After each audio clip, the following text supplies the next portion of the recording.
What is up, YouTube? What is up, family? We have another request. We got the German refugee crisis of 1989. I know all about this. I heard about this. And then, and what happened was, you see, I never heard of this. I'm not even going to lie. I never heard of this. I don't know what this is about. 1989. Let's go. What could it, hopefully we don't need English. I don't know. German refugee crisis.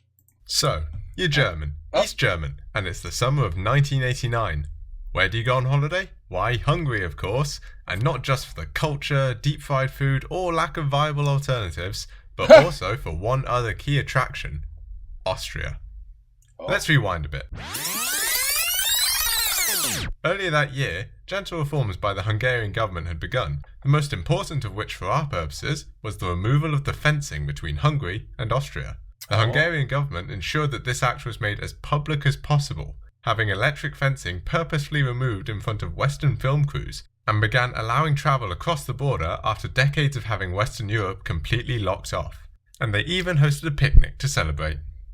Now you may at this point be wondering why the Soviet Union wasn't going for its usual less than peaceful response of military intervention.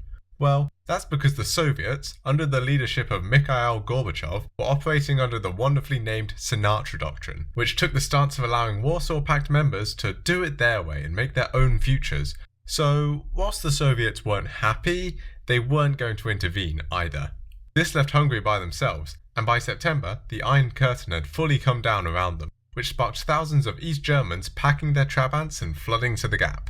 After losing over 30,000 citizens, East German leader Erich Honecker realised the unfolding disaster and swiftly put an end to it by banning all travel to Hungary.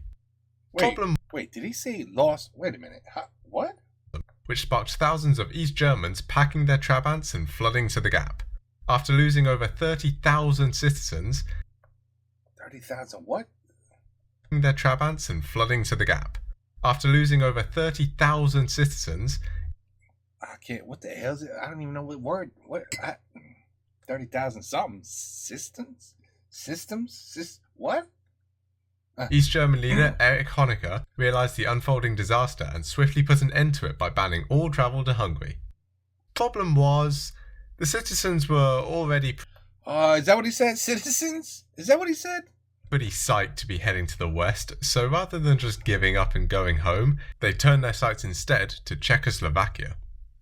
Although Czechoslovakia didn't actually have an open border to the west, there was still a way to get there, and that was through the West German embassies.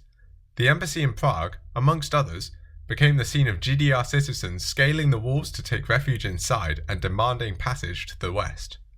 This had been happening on and off for a few years now, and normally the refugees were granted emergency accommodation within the embassy building. So you guys had people climbing over your wall too, huh? But as the number of refugees grew over the course of the month to almost 4,000 people, the German Red Cross had to begin providing emergency supplies such as food, water, toilets, and beds in the embassy gardens. Oh boy. With so many people crammed into this small space, it quickly turned to mud, resembling other humanitarian crisis zones, such as Glastonbury. Blockades eventually prevented cars from getting too close to the embassy, with both uniformed and plainclothed officers patrolling around the clock in an attempt to stop further would-be refugees. As a result, streets were lined with abandoned trabbies. In fact, here are just some which were recovered by the Stasi. Holy, I remember this car. It's got like 4 horsepower. I think I heard something like it had like lawnmower engines or something, like really weak. Like, I don't know, that car was a disaster. According to you guys, not me. And people got creative with their escape attempts, such as giving their luggage to Prague citizens so they could approach without suspicion and have it thrown over the wall later. Wow. These actions are remembered today through this Trabby sculpture in the embassy gardens and this luggage which was never claimed. Towards the end of September, after long negotiations, an agreement was finally made between the West and the East to have the refugees be stripped of their East German citizenship and sent across the border to the West.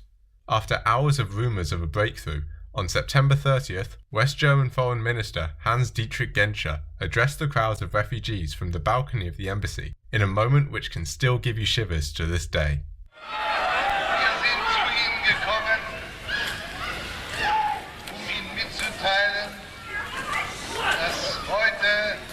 Ihre Ausreise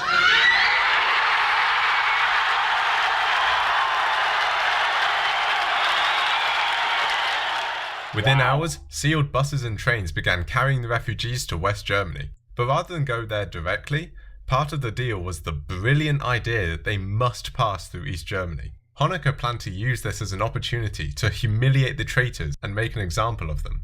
But what actually happened was the refugees began throwing their torn up GDR papers out the window like confetti, and when the train stopped in Dresden, large crowds attempted to storm the station and jump on the trains, some of whom succeeded. So that went well. With all borders closed, public protests, and no sign of support or reform, Honecker was eventually ousted by his own party members, who quickly attempted to rescue the situation by reopening the borders. But following the pattern of great decisions, this just takes us back to where we started, with everyone going to Hungary, and by this point it wasn't even summer.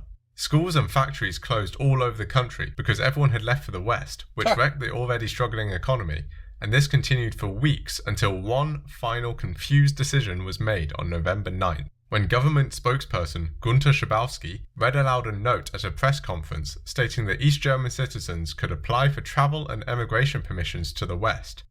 Applications were only meant to be open from the next day, but Schabowski had missed the meeting where the details of the note were clarified. So when asked when this came into effect, he said, Das tritt nach meiner Kenntnis ist das sofort. Unverzüglich.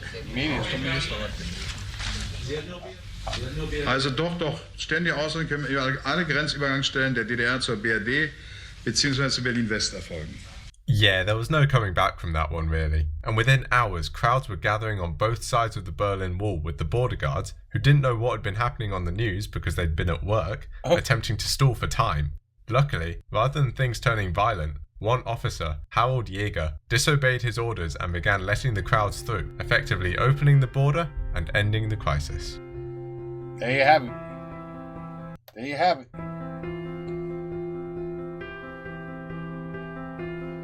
It's crazy the way the world works, isn't it? Look at that. That's a lot of people.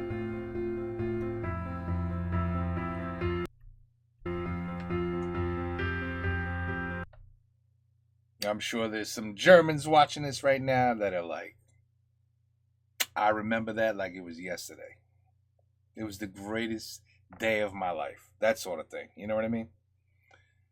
When the change finally comes into place. The German refugee crisis of 1989. Well, there you go. There you go. There you have it. There you go.